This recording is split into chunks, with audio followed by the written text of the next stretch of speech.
If a toy was punk rock, then Slave One would be it.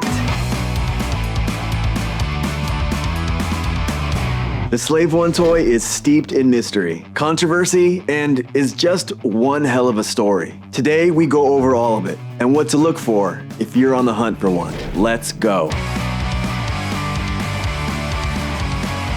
Welcome back to the channel, and if vintage toys and their history interest you, then subscribe to this channel for more videos like this. This video is sponsored by CAS, Collector Archive Services. If you're thinking about archiving, grading, and displaying your vintage toys, CAS has you covered. Head to their website now to catch their Black Friday deal and get 15% off your entire order. And if you missed the Black Friday sale, you can use my code Padawan10 at checkout and get 10% off your order. Elevate your collection today with CAS. And now, back to our video. Now, for all of you watching this channel for the first time, I go on vintage toy hunts to complete a collection.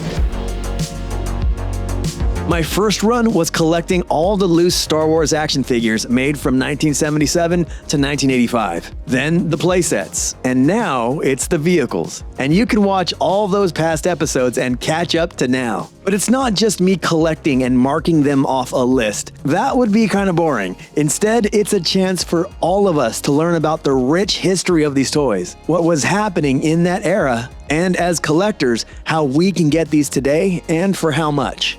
And it's also a chance for us to reconnect with our past. And that's what makes this video so special. Because when I was a kid, I remember getting Slave One for Christmas.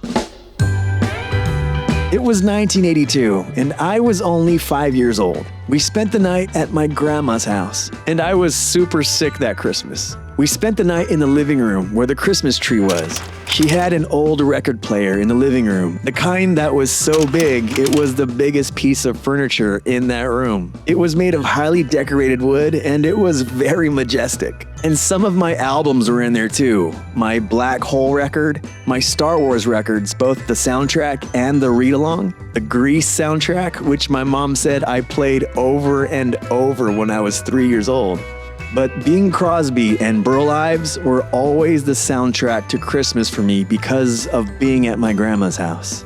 And it was that Christmas in 1982 when I got the Slave One vehicle. Prepare to receive cargo. Kenner's Slave One comes with frozen Han Solo. Is Han Solo completely frozen stormtrooper? Yes, Boba Fett. Action figures each sold separately. Slave One was released in 1981 for the Empire Strikes Back line of toys by Kenner. It first retailed for $17.99, which in today's prices would be $63.62. So not a cheap toy for mom and dad to be buying back then. If you don't count the Star Wars mini rigs, it was one of 8 other vehicles and ships made for the Empire Strikes Back, which included a great lineup of toys like the Scout Walker, the Snowspeeder, and the ultimate toy, the AT-AT. But the origins of Slave One have an interesting history, one that's steeped in mystery. Let's start with the name of the ship, Slave One. How did this ship get its name? Well, according to Steve Golly, who worked at ILM as a visual effects model maker and supervisor, he revealed at Star Wars Celebration that at the studio, it was just referred to as Boba Fett's ship, and that there was a private contest with ILM employees to name the ship, and Slave One was the winner. It would have been cool to know which employee won and what the runner-up names were, but that's how Slave One really got its name. In canon, Slave One is a Firespray 31 class patrol and attack craft, mostly used as a prototype test vehicle by police forces on the asteroid prison of OVO 4. And it's said that only 6 were ever made by the subsidiary company of Kirk Drive Yards. So how did Boba Fett end up with Slave One? Well, most of us know that it was passed to Boba after Jango Fett was murdered by Mace Windu. But how did Jango get it? In canon, Jango Fett, while doing a job hunting for the Sith drug lord Komari Vosa on the prison asteroid of OVO 4, while sneaking into the prison, a riot was caused by the inmates, and Jango's original ship was destroyed.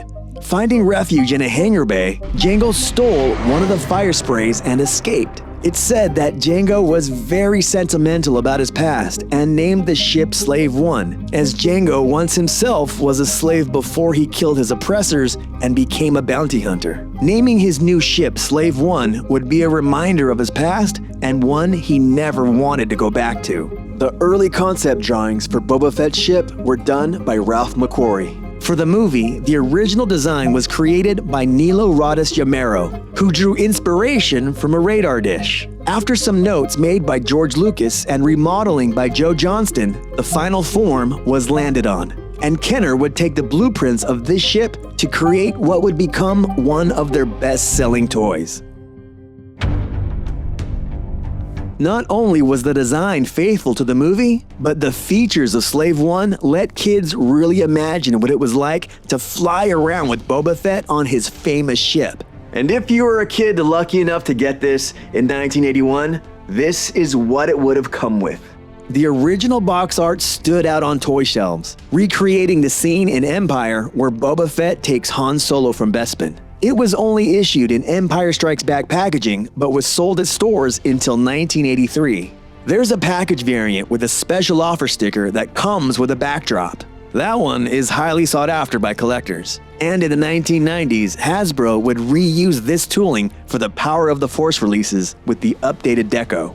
Inside the box of the first 1981 release, you'll find 2 cardboard inserts, the Slave One ship, a bag of accessories that contain 2 wing fins, the black lift ramp, and the Han Solo in carbonite plastic block, 1 sticker sheet, the instruction manual, and the Empire Strikes Back mini catalog. By squeezing the cockpit window, you can release it, but be super careful these days as the teeth of the window will break super easy. And if you're trying to buy a replacement window out there in the wild, often these are found super scuffed or cracked with the teeth missing. You can place in Boba Fett using this method, but the way I prefer is by removing the side hatch, moving the cockpit seat lever to the down position, and placing Boba Fett on the cockpit chair that way, and never removing the cockpit window. The lift ramp can slide down, and the laser cannons rotate with a clicking sound. And we all remember how these sounded in Attack of the Clones. Get him, Dad! Get him! Tell me a sound that's better than this.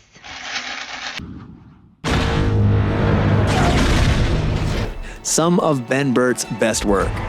But the coolest feature was the gravity-operated wings that you could release by using the trigger located on the underside of Slave One.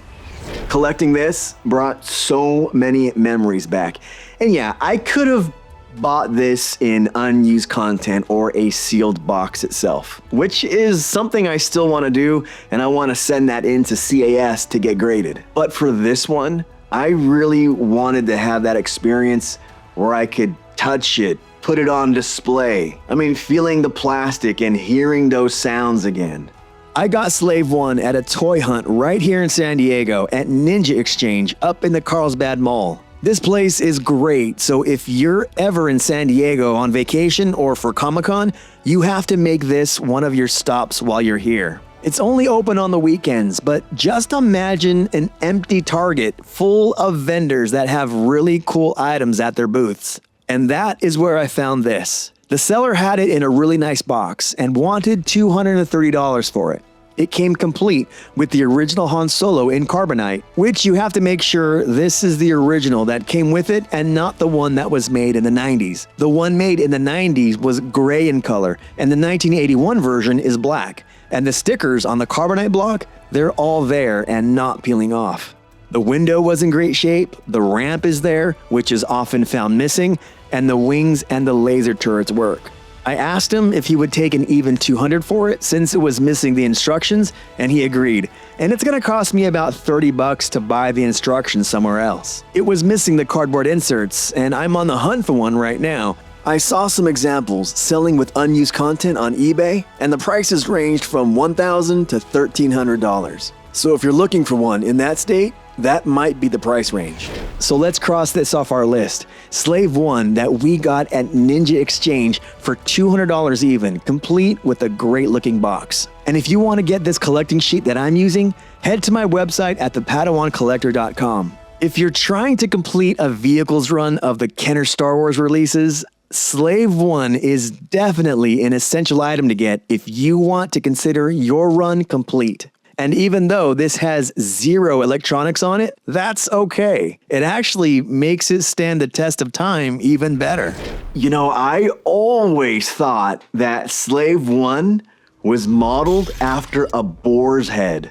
I mean, talk about punk rock. If this was inspired from a boar's head, that would be the ultimate. And as a kid, I always thought this looked like a boar's head. I had a lot of fun doing this video, and if you had a lot of fun watching, then please give this video a like and hit that subscribe button so you can see more videos like this. And to support this channel even further, become a member right here on YouTube. Memberships start at just 99 cents a month. And your support allows me to keep making videos like this week after week. And I thank all of my members here on YouTube and on Patreon. And if you want to watch more, just click the videos on your screen now. And as always, my friends, thank you, and I will see you next time.